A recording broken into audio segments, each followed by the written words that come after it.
Matio toko fahafito. Aza mitsara mba tsy ho tsaraina ianareo, fa araka ny fitsarana ataonareo no hitsarana anareo, ary araka ny refy ataonareo no andrefesana ho anareo.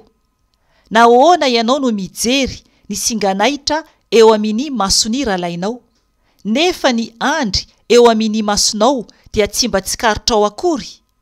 Ary ahoana no ilazanao amin'ny ralainao hoe, aoka esoriko ny singanahitra eo amin'ny masonao, nefa indro ny andry dia eo amin'ny masonao? Ry mpiatsara velatsia, esory aloha ny andry eo amin'ny masonao, fa amin'izay vao ho hitanao tsara ny anesoranao ny singanahitra eo amin'ny masony ralainao. Aza omena ny amboa ny masina, ary aza tsipy eny amin'ny kisoa ny vatosoanareo, fandrao anitsaka azy izy dia hifototra ka amiravira anareo. Mangatà dia homena ianareo, mitadiava dia hahita ianareo, dondony dia hovohana ianareo, fa izay rehetra mangataka no mahazo, ary izay mitady no mahita, ary izay mandondona no hovohana. Fa iza moa aminareo raha angatainy zanany mofo no hanome azy vato? Ary raha angatainy hazandrano no hanome azy menarana?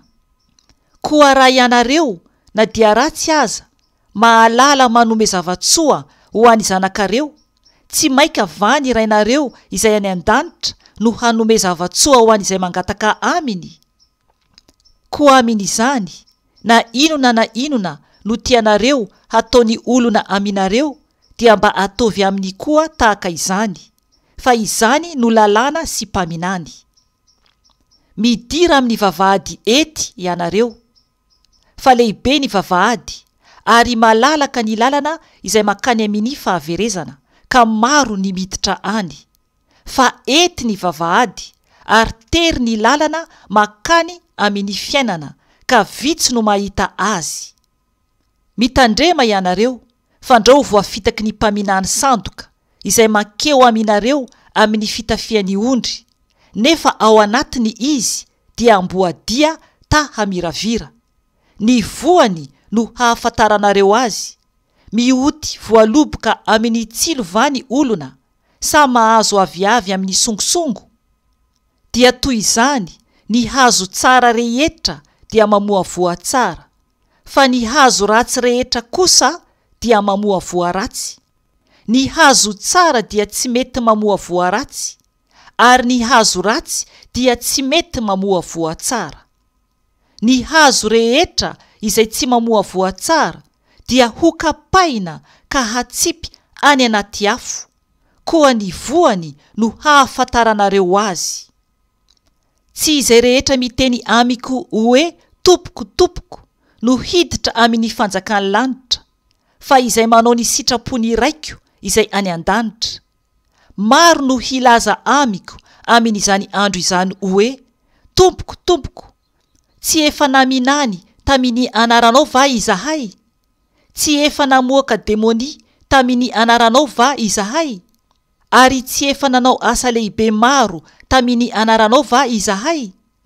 Dia hambarako aminy marimarina hoe, tsy mba fantatro akory ianareo hatr'izay, miala amiko ianareo tsy mpanao ny marina. Koa amin'izany, na zovy no mandre ny teniko teo ka mankatoa azy, dia hoarina amin'ny lehilahy manantsaina izy, izay nanorina ny tranony teo ambonin'ny vatolampy. Ary rehefa latsaka ny ranonorana, dia nisy riaka be, sady ny fofofofo ny rivotra ka namely izany trano izany, nefa tsy nianjera izy satria efa naorina teo ambonin'ny vatolampy. Fa izay rehetra mandre ireo teniko ireo, nefa tsy mankatoa azy, dia hoarina amin'ny lehilahy adala izy, izay nanorina ny tranony teo ambonin'ny fasika. Koa rehefa latsaka ny ranonorana, dia nisy riaka be, sady ny fofofofo ny rivotra ka namely izany trano izany, dia ny anjera izy ary loza ny faharavany. No ny efa vitany Jesosy izany teny izany, dia talanjona ny vahoaka noho ny fampianarany, satria nampianatra azy ireo toy izay manana fahefana izy, fa tsy tahaka ny mpanoradalàna teo aminy.